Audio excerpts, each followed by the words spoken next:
3102 ईसा पूर्व में अंततः युद्ध समाप्त हो जाता है। मैदान शहीद सैनिकों के शवों से पटा पड़ा है। अश्वत्थामा नामक योद्धा अपनी सारी शक्ति एकत्रित कर राजकुमारी पर गोली चलाता है ताकि उसके अजन्मे बच्चे को मार सके। उस समय भगवान कृष्ण प्रकट होते हैं और उसे उसके कार्यों के लिए डांटते हैं, जिसके कारण अश्वत्थामा उस पर हमला करने की कोशिश करता है। हालांकि कृष्ण आसानी से उस पर काबू पा लेते हैं और अश्वत्थामा को दंडित करते हुए उसके माथे से दिव्य मणि निकाल लेते हैं तथा उसे सड़ते हुए शरीर के अंदर अमर रहने का श्राप देते हैं। उसका उद्धार तभी होगा जब वो भगवान को ले जाने वाली स्त्री की रक्षा करेगा। विष्णु का 10वां पुनर्जन्म। 6000 वर्ष बीत गए और अब 2898 ही है। दशकों के युद्धों और प्रदूषण के बाद दुनिया एक सर्वनाशकारी दुस्वप्न बन गई है। काशी आखिरी शहर है जिस पर 200 साल पुराने अधिनायकवादी देवराजा यास्किन का शासन था। वो एक परिसर में रहता है जो एक उल्टा विशाल ढांचा है जो शहर के ऊपर स्थित है और अमीरों की जरूरतों को पूरा करने के लिए ग्रह के संसाधनों का दोहन करता है। कोई भी व्यक्ति जो 1000 यूनिट का भुगतान कर सकता है वो उस गेटेड समुदाय में विलासितापूर्ण जीवन जी सकता है, जबकि शहर गरीबी से ग्रस्त है। जब एक ट्रक कैदियों को लेकर आता है तो एक गार्ड सभी महिलाओं की जांच करता है ताकि यह पता चल सके कि वे प्रजनन योग्य हैं या नहीं, भले ही वे छोटी लड़कियां ही क्यों न हो। प्रत्येक प्रजननक्षम महिला को प्रोजेक्ट के में प्रयोग के लिए परिसर में ले जाया जाता है। यह एक ऐसा प्रयोग है जिसमें कृत्रिम रूप से गर्भाधान किए गए भ्रूण से बने सीरम से यास्किन के जीवन को लंबा करना है। हालांकि कोई भी महिला 120 दिनों से अधिक गर्भावस्था तक जीवित नहीं रह सकी है। जब एक पिता अपनी बेटी को ले जाए जाने का विरोध करता है तो गार्ड उसे पीट देते हैं। एक लड़का दूसरी लड़की के बदले पैसे मांगने की कोशिश करता है, लेकिन जब वो पलटता है तो राया पहले ही भाग रही होती है। अचानक वो रूमी द्वारा पकड़ ली जाती है जो उसे एक गुप्त स्थान पर ले जाता है जहाँ वो शंभाला के गुप्त शहर के विद्रोहियों के साथ फिर से मिलता है। वहाँ उनकी मुलाकात दिव्या नाम की एक गर्भवती महिला से होती है और रूमी उसके गर्भ का परीक्षण करने के लिए एक विशेष पत्थर का उपयोग करती है। हालांकि ये प्रकाश नहीं देता, जिसका अर्थ है कि उसका बच्चा विष्णु का पुनर्जन्म नहीं है। उसी समय उन पर रेडर्स नामक गार्डों द्वारा हमला किया जाता है जो छत से उतरते हैं और तेजी से गोलीबारी शुरू कर देते हैं। संघर्ष में पत्थर गिरकर टूट जाता है, इसलिए आरवाई आंतरिक शांति प्राप्त करता है। जब विद्रोही आरवाई को घसीट कर ले जाते हैं, रूमी अपनी छड़ी से एक लुटेरे को मार देता है और दिव्या को बचाने की कोशिश करता है, लेकिन वे दोनों पकड़े जाते हैं। कुछ ही क्षणों बाद दोनों को उस परिसर में ले जाया जाता है जहाँ रूमी पर एक बड़े जानवर कमांडर द्वारा हमला किया जाता है। माना जानवर को रोकता है और धमकी देता है कि अगर रूमी उसे शंभाला के बारे में नहीं बताएगी तो वो दिव्या को मार देगा। दिव्या कहती है कि वो किसी भी तरह से मारी जाएगी, इसलिए रूमी को बात नहीं करनी चाहिए और माना उसे मौके पर ही गोली मार देती है। रूमी देवताओं के क्रोध के बारे में भाषण देने की कोशिश करता है, हालांकि माना उसे भी मार देती है। इस बीच हमलावर शेष विद्रोहियों का पीछा करते हैं और सड़कों पर गोलीबारी शुरू हो जाती है। जब हमलावर ल्यूक को घेर लेते हैं और गोलियां चलाते हैं तो उनकी गोलियों को बुची नामक एक एआई कार और उसके चालक इनाम के शिकारी भैरव द्वारा रोक दिया जाता है, जो हमलावरों द्वारा लड़ाई करने पर अधिक धन देने के वादे के बाद जैसे ही प्रवेश करता है सो जाता है। भैरव अपने जूतों पर कुछ संगीत बजाता है, कुछ नृत्य करता है और एक छोटा विस्फोटक फेंकता है जिससे हमलावर गिर जाते हैं। हालांकि ये सिर्फ एक हल्की चाल है और गुस्साए लोग उसे गोली मार देते हैं, लेकिन भैरव गायब हो जाता है क्योंकि वो सिर्फ एक होलोग्राम है। यह विभिन्न स्थानों पर पुनः प्रकट होने लगता है, जिससे हमलावर जब भी उसे पकड़ने का प्रयास करते हैं तो उन पर आक्रमण कर देते हैं। जब असली भैरव अंततः प्रकट होते हैं तो वे एक आदमी की विशेष पोशाक तोड़ देते हैं, जिससे वो आदमी एक पुल से टकराकर उड़ जाता है। अंतिम बचा रेडर बुची को मारता है तो भैरव उसे इतनी जोर से घूसा मारता है कि वो आदमी एक इमारत में उड़ जाता है। पुल पर और अधिक हमलावर आ जाते हैं और ल्यूक को रस्सी से पकड़ लेते हैं, जिसके बाद भैरव अपने विशेष जूतों का उपयोग करके एक लंबी छलांग लगाते हैं और हमलावरों को पुल से नीचे गिरा देते हैं। सैनिकों में से एक तुरंत पीछे चढ़ जाता है और भैरव से लड़ना शुरू कर देता है, जबकि दूसरा हमलावर मदद के लिए आता है। वे दोनों मिलकर भैरव को पकड़ लेते हैं और उसे दीवार के पार धकेल देते हैं और एक फिल्म शोरूम में ले जाते हैं। भैरव एवीआर हेलमेट पकड़ लेता है और हमलावर को विचलित रखने के लिए उसे उस पर डाल देता है और जब दूसरा दुश्मन फिर से हमला करता है तो भैरव उसे चकमा दे देता है ताकि हमलावर एक दूसरे पर हमला कर सके। वो पुल पर दोनों सैनिकों से दोबारा लड़ता है और आसानी से उन्हें नीचे गिरा देता है। हालांकि और भी अधिक हमलावर आते रहते हैं। लड़ाई से थककर भैरव उन सभी को एक साथ पराजित करने के लिए एक विशेष मुक्का मारता है। जब वो गिरता है तो दो आदमी उसे पकड़ लेते हैं, लेकिन भैरव उन्हें नीचे गिरा देता है और उन्हें बेहोश कर देता है। इसके बाद भैरव समूह के नेता से अपना भुगतान मांगता है और उसकी बेल्ट से एक पवित्र प्रतीक लटकता हुआ देखता है। इस बीच परिसर में पकड़ी गई महिलाओं को स्वस्थ लेकिन उबाऊ भोजन की उबाऊ दिनचर्या से गुजरना पड़ता है और पूरे दिन उन्हें बंद रखा जाता है। मानस गर्भाधान की प्रक्रिया का निरीक्षण करने आता है, जिसमें महिलाओं के पेट में दर्दनाक इंजेक्शन लगाया जाता है। प्रमुख वैज्ञानिक यूरी बताते हैं कि उनमें से कोई भी पहले कुछ महीनों तक जीवित नहीं रहा, इसलिए मानस ने उन्हें आदेश दिया कि वे अभी सीरम ले लें, बिना इस बात की परवाह किए कि यह बहुत जल्दी है। गर्भवती महिलाओं में से एक को एक मशीन के अंदर डाल दिया जाता है और एक यांत्रिक स्पर्शक उसके पेट पर लगी पट्टी से जुड़कर सीरम निकाल लेता है, जिससे उसकी तुरंत मौत हो जाती है। उसके शरीर को भस्मक में फेंक दिया जाता है, जबकि यूरी सीरम की बोतल लेकर मानस के साथ राजा परामर्शदाता से मिलने चला जाता है। बोनी एक विशाल प्रतिमा को नियंत्रित करती है जो पुरुषों को शाही कक्ष में ले जाती है, जहाँ वे यास्किन को सीरम देते हैं। वो तुरंत उसे अपने शरीर में इंजेक्ट कर लेता है और पहले तो वो गिर जाता है, लेकिन जल्द ही वो फिर से उठ खड़ा होता है और बताता है कि उसके सीरम में जहर था। वो तुरंत यूरी को पकड़ लेता है, जो अपनी आस्तीन में छिपा चाकू दिखाता है और राजा की छाती में घूंप देता है। हालांकि यास्किन को गुदगुदी तक नहीं होती और वो यूरी को आंसू के रूप में खिला देता है, जिससे उसकी तुरंत मौत हो जाती है। इसके बाद यास्किन ने बोनी और मानस को एक ऐसी महिला को खोजने का आदेश दिया जो सीरम को इतनी देर तक अपने पास रख सके कि वो महिलाओं के कक्ष में अच्छी तरह विकसित हो सके। दोस्त, उस औरत को मरते देख सुमति अभी भी कांप रही है। वो अपना पेट जांचती है और बताती है कि वो 120 दिनों से गर्भवती है, लेकिन वो इसे गुप्त रखती है। लाल नामक एक अन्य नौकरानी उसे देखती है और वैज्ञानिकों को बताना चाहती है, लेकिन सुमति उसे इंतजार करने के लिए मना लेती है। दुर्भाग्य से वैज्ञानिकों ने घोषणा की कि सभी नौकरानियों का पुनः परीक्षण किया जाएगा और लायल फिर भी सुमति के पीछे एक गार्ड भेजता है। जब मानस को उसकी गर्भावस्था के बारे में पता चलता है तो वो तुरंत भैरव को उसे निकालने का आदेश देता है। वो अपनी इनाम राशि का उपयोग असली अंडे खरीदने में करता है जो दुर्लभ होते हैं। ल्यूक उसे अपनी टीम में शामिल होने के लिए कहता है, लेकिन वो मना कर देता है क्योंकि उसका मानना है कि युद्ध में अच्छे लोग नहीं होते। उन्होंने बताया कि कैसे वे युद्ध में अनाथ हो गए थे और उन्हें एक सैनिक ने गोद लिया था जिसने उन्हें लड़ना, जुआ खेलना, विमान उड़ाना और मशीनें ठीक करना सिखाया। एक दिन उस व्यक्ति ने एक युवा भैरव को परिसर में बेचने की कोशिश की, लेकिन भैरव ने पहले उसे धोखा दिया और सैनिक को पहरेदारों को बेच दिया। उस समय भैरव को ऐसे लोगों ने घेर लिया जो चाहते थे कि वो अपना कर्ज चुका दे। उन्हें रॉक्सी द्वारा रोका जाता है जो जल्दी से उन लोगों को बेहोश कर देती है और फिर उनसे अपने पैसे मांगती है। वो भैरव से लड़ती है क्योंकि वो उसके साथ छेड़खानी करता रहता है, लेकिन वो उसके झूठ से थक जाती है और वहाँ से चली जाती है। भैरव उसके पीछे जाता है और कसम खाता है कि वो उससे प्यार करता है, और हालांकि रॉक्सी उस पर विश्वास नहीं करती, फिर भी वो उसे परिसर में ले जाने के लिए सहमत हो जाती है। कुछ समय बाद रॉक्सी अपने सीमित कार्य परमिट का उपयोग करके भैरव को 60 मिनट के लिए आगंतुक के रूप में पंजीकृत कर देती है। वे परिसर में प्रवेश करते हैं और रॉक्सी जनरेटर रूम में अपना काम शुरू करती है। हालांकि भैरव उसे खींचकर उस खूबसूरत इलाके में ले जाता है जहाँ अमीर लोग रहते हैं। यहाँ वे ताजे फलों का आनंद लेते हैं, घोड़े की सवारी करते हैं और पहली बार समुद्र देखते हैं। इस क्षेत्र में ड्रोन गार्ड तैनात है, इसलिए उन्हें लगातार घूमते रहना पड़ता है। रात में वे एक शानदार पार्टी में जाते हैं जहाँ वे अच्छा खाना खाते हैं और लोगों को बेफिक्र होकर नृत्य करना सिखाते हैं। दुर्भाग्यवश भैरव गलती से एक मूर्ति को गिरा देता है और शीघ्र ही वो रक्षकों से घिर जाता है जो उसे बाहर निकाल देते हैं। इस बीच बोनी को रेगिस्तान में बुलाया जाता है जहाँ उसके कर्मचारियों को रेत में दबा हुआ एक पौराणिक धनुष मिला है। इसी समय राया का पीछा एक रेडर और रोबोट कर रहे हैं, इसलिए वो शहर से भागकर रेगिस्तान में पहुंच जाती है। जब वो दुश्मनों से छिपने की कोशिश करती है तो वह रेत में एक गड्ढे में गिर जाती है और एक रहस्यमयी गुफा में पहुंच जाती है। रोबोट अभी भी उसका पीछा कर रहा है, इसलिए वो गलियारे का अनुसरण करते हुए एक पुराने कक्ष में छिप जाती है। दुर्भाग्यवश रोबोट उसे ढूंढ लेता है और उसके पैर पकड़कर उसे एक स्तंभ पर फेंक देता है। अचानक एक बूढ़ा आदमी छाया से बाहर आता है और रोबोट उस पर गोली चला देता है, लेकिन इससे कोई नुकसान नहीं होता। बूढ़ा आदमी रोबोट को नष्ट करने के लिए अपनी छड़ी से उस पर प्रहार करता है, जबकि राया बेहोश हो जाती है। बाद में राया जाग जाती है और देखती है कि बूढ़े आदमी से खून बह रहा है, लेकिन उसे कोई परेशानी नहीं है। वो उससे बातचीत करने की कोशिश करती है और देखती है कि वो उनकी भाषा का पुराना संस्करण इस्तेमाल करता है। राया उसे विद्रोहियों में शामिल होने के लिए कहती है, लेकिन वो ये कहकर इनकार कर देता है कि वो परिसर में केवल एक व्यक्ति के लिए ही लड़ सकता है। सुमति को मशीन के अंदर डाल दिया जाता है और यांत्रिक स्पर्शक उसके पेट से जुड़ जाता है। हालांकि इससे बिजली गुल होने लगती है और अलार्म बजने लगता है। बोनी धनुष की जांच करता है और जब वो उसे पकड़ने की कोशिश करता है तो शक्ति का एक उछाल उसे उड़ा देता है। उसी समय गुफा में रहने वाले बूढ़े व्यक्ति को एक शक्तिशाली दृष्टि प्राप्त होती है और राया स्टोन चमकने लगता है। आदमी उसे पकड़ता है और अपने माथे पर लगाता है, जिससे पुष्टि होती है कि यह वृद्ध अश्वत्थामा है। बिजली की खराबी के कारण सुमति मशीन से बाहर आ जाती है, लेकिन जब वो भस्मक की ओर नीचे की ओर फिसलती है तो लाई उसे पकड़ लेता है और बचा लेता है। पता चला कि उसने ये सब सुमति को भागने में मदद करने के लिए किया था क्योंकि वो एक गुप्त विद्रोही है। महिलाएं सुरंग के जाल से होकर चढ़ना शुरू करती हैं, जहां उन्हें 2 गार्ड मिल जाते हैं। लाई उनमें से एक पर कूदकर उसे पुल से नीचे धकेल देता है और दूसरे को दरवाजे से बाहर फेंक देता है, जिससे दरवाजा बंद हो जाता है, जबकि सुमति एक सुरंग के माध्यम से बच निकलती है। वो प्रयोगशाला से बाहर तो निकल जाती है, लेकिन जब वो एक कदम आगे बढ़ाने की कोशिश करती है तो वो एक जाल सक्रिय कर देती है, जिससे कुछ आग फेंकने वाली बंदूकें सक्रिय हो जाती हैं और अधिक गार्ड आ रहे हैं। इसलिए सुमति अपने गर्भवती पेट को पकड़ती है और बिना किसी चोट के आग के बीच से निकल जाती है। गार्ड उसका पीछा करने की कोशिश करते हैं, लेकिन वे जलकर खाक हो जाते हैं और जब सुमति अंततः दूसरी ओर पहुंचती है तो वो गिर जाती है।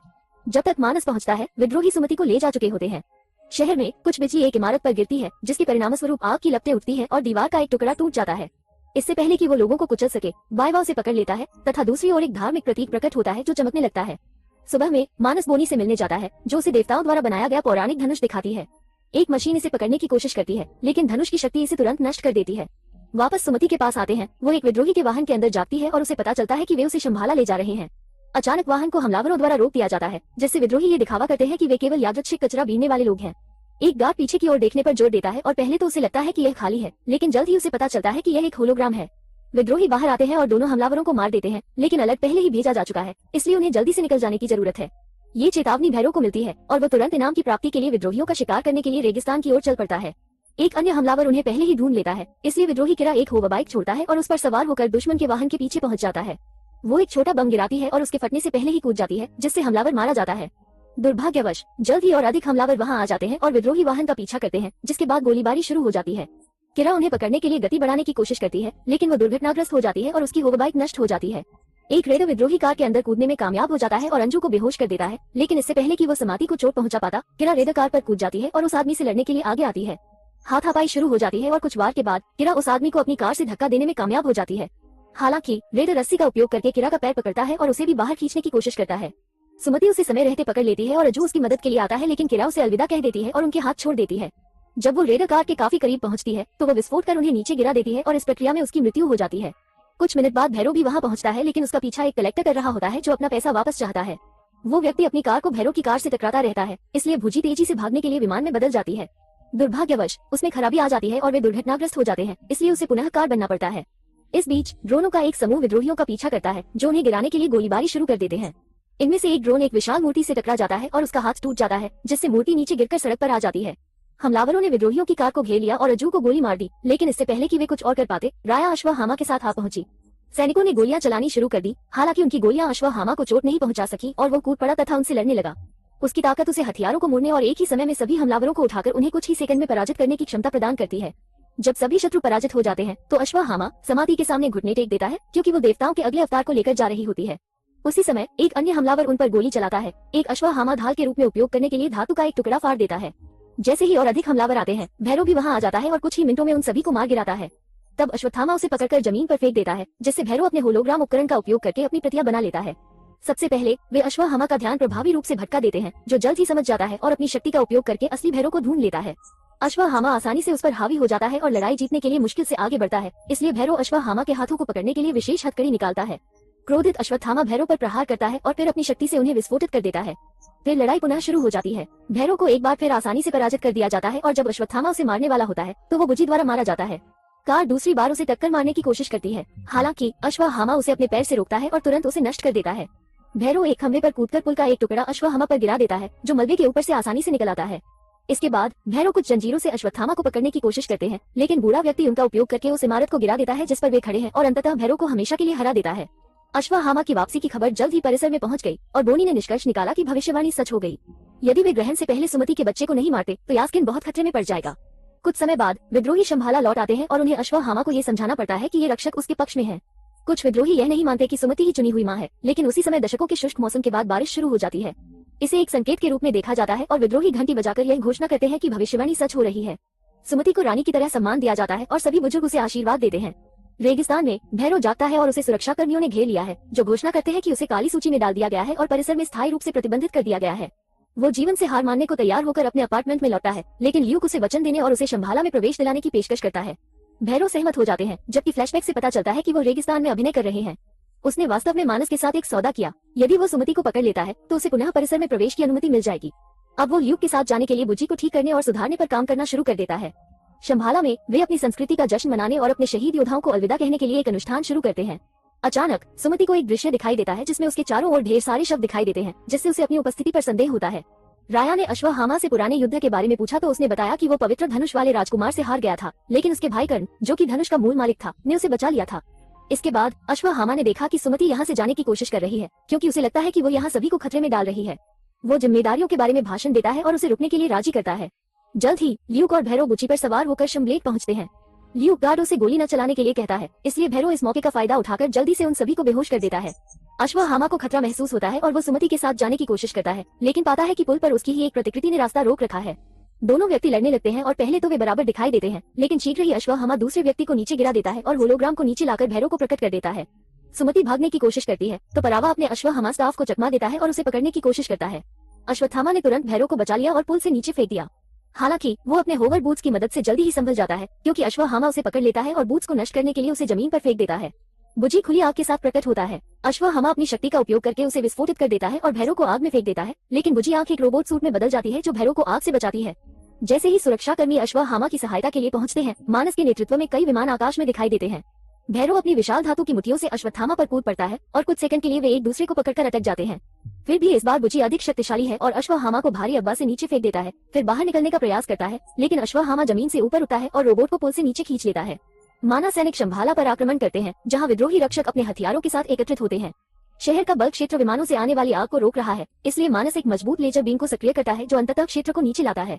जैसे ही सैनिक आगे बढ़ते हैं, विद्रोही एक शॉकवेव तोप को सक्रिय कर देते हैं जो बहुत करीब आने वाले दुश्मन के विमानों को नष्ट कर देती है, जिससे वे जमीन पर गिर जाते हैं। दोनों सेनाओं के बीच लड़ाई शुरू हो जाती है, लेकिन ये स्पष्ट है कि विद्रोहियों के पास होवर बाइक और शील्ड हैं जो उन्हें लाभ पहुंचाते हैं। सड़कों पर लोग शरण पाने के लिए भाग रहे हैं। कुछ गिरते हुए मलबे कुछ महिलाओं को कुचलने वाले हैं, लेकिन भैरव और बुची द्वारा उनकी रक्षा की जाती है। अश्वत्थामा निकट ही प्रकट होता है और भैरव आग फेंकने वाले हथियार से गोली चलाता है। हालांकि अश्वत्थामा एक बड़े मैनहोल के ढक्कन को ढाल के रूप में तब तक इस्तेमाल करता है जब तक कि आग बुझ नहीं जाती। तभी अश्वत्थामा बुजी के ऊपर कूद जाता है तो बैरावी उसे नीचे गिराने के लिए यांत्रिक भुजाओं का उपयोग करती है। जब वो दोबारा गोली चलाने की कोशिश करता है तो उसे पता चलता है कि अश्वत्थामा ने बुजी का जनरेटर ले लिया है। कुछ कपड़े का उपयोग करके अश्वत्थामा जल्दी से बुजी के सभी अंगों को बांधता है और उसे नीचे गिराने के लिए कूदता है। मुख्य युद्ध क्षेत्र में मानस पुनः लेजर किरण छोड़ता है, जिससे शहर को भारी क्षति पहुंचती है। सैनिकों के साथ और अधिक विमान आते रहते हैं और गोलीबारी शुरू कर देते हैं तथा अपनी ढालों की परवाह किए बिना विद्रोहियों पर काबू पा लेते हैं। जबकि सुमति को भागने के लिए एक विमान के अंदर रखा जाता है। विद्रोही नेता मिरियम एक लंबी छलांग लगाती है और ऊर्जा चाबुक का उपयोग करके दुश्मन के जहाज को नीचे गिरा देती है। जब वो पीछे मुड़ती है तो ये देखकर हैरान हो जाती है कि सुमति अभी भी वही है और वो विमान से संपर्क करने की कोशिश करती है। दुर्भाग्यवश उसी समय विमान को मानस द्वारा उड़ा दिया जाता है और विस्फोट के कारण मिरियम गिर जाती है। सुमति भागने की कोशिश करती है लेकिन मानस उसे पकड़ने के लिए एक यांत्रिक पट्टा फेंकता है और उसे अपनी ओर तैरने पर मजबूर कर देता है। एक विद्रोही ड्रोन उड़कर सुमति को ले जाता है जबकि मिरियम एक गार्ड को गिराने के लिए दुश्मन के जहाज पर कूद जाती है। इसके बाद वो माना के चेहरे पर कोड़े से वार करती है और वो उसे निहत्था करने के लिए गोली चलाता है, इसलिए वो पुनः हमला करने के लिए एक रक्षक भाला उठाती है। मानस उस पर हावी हो जाता है और उसे पीछे की ओर फेंककर उस पर चाकू से वार कर देता है जिससे उसकी मौत हो जाती है। तभी ड्रोन को गोली मार दी जाती है और सुमति गिर जाती है, लेकिन अश्वत्थामा उसे पुल के किनारे पर पकड़ लेता है। इससे पहले कि वो उसे ऊपर उठा पाता उसका हाथ फिसल जाता है और वो फिर से गिर जाती है। हालांकि भैरव प्रकट होते हैं और सुमति को पकड़ लेते हैं जबकि अश्वत्थामा उनके पैरों को पकड़ लेता है। अश्वत्थामा उन्हें वापस पुल पर लाता है और भैरव को मुक्का मारकर उसे आकाश से नीचे गिरा देता है। इस समय अधिक शत्रुओं के हौनेस गिरते हैं। उन्होंने अश्वत्थामा को फंसा लिया और उसे जमीन से बांध दिया। मानस भी उतरता है और सुमति को थप्पड़ मारकर बेहोश कर देता है और फिर उसे जहाज पर ले जाता है। अश्वत्थामा हताश होकर चिल्लाता है। जब शहर के मध्य में पवित्र वृक्ष चल रहा था तो एक छोटा पत्ता टूटकर अश्वत्थामा के डंडे पर गिर गया जिससे वो भैरव के हाथ में आ गया। अचानक छड़ी जलने लगती है और भैरव को जगाती है तथा बताती है कि वो अश्वत्थामा के भाई कर्ण का पुनर्जन्म है। कर्मचारियों की शक्ति अनलॉक होने पर वो विमान पर आग की लपटें छोड़ना शुरू कर देता है और जब कोई उसे मारने की कोशिश करता है तो वो उसे अपने हाथ से रोक लेता है और वापस फेंक देता है। इसके बाद वो दुश्मनों की सभी गोलाबारी को रोकने के लिए डंडे का इस्तेमाल करता है और विमान को पुल से दूर धकेलता रहता है। अश्वत्थामा को पुराने युद्ध की अंतिम लड़ाई याद आती रहती है जब मानस तोप पर हमला करता है और बायवा उसे रोकने के लिए लाठी से कूद पड़ता है जिसका इस्तेमाल वो मानस को मारने के लिए करता है। अंततः उसकी शक्ति के कारण विमान टूटने लगता है, इसलिए वो सुमति को उठाता है और जहाज के दुर्घटनाग्रस्त होने से ठीक पहले उतर जाता है। जैसे ही पुल टूटता है बायवा का रूपांतरण समाप्त हो जाता है और वो सामान्य स्थिति में वापस आ जाता है। बिना ये समझे कि क्या हुआ वो सुमति के साथ भागने के लिए बुझी में वापस कूद जाता है, इसलिए अश्वत्थामा वाहन को रोकने के लिए हौनेस तोड़ देता है। कुछ देर संघर्ष के बाद बुझी अपनी अतिरिक्त शक्ति सक्रिय कर देती है और वे एक बार फिर उड़ने लगते हैं। अश्वत्थामा को वो दिन याद है जब उसके भाई कर्ण ने युद्ध के दौरान राजकुमार के हमले से उसे बचाया था। भगवान कृष्ण ने राजकुमार से कहा था कि वे पीछे हट जाएं क्योंकि कर्ण बहुत शक्तिशाली था और एक दिन वो इतिहास रच देगा। परिसर में बोनी यास्किन को सीरम की एकमात्र बूंद देती है जो वे सुमति से भागने से पहले प्राप्त करने में सफल रहे थे।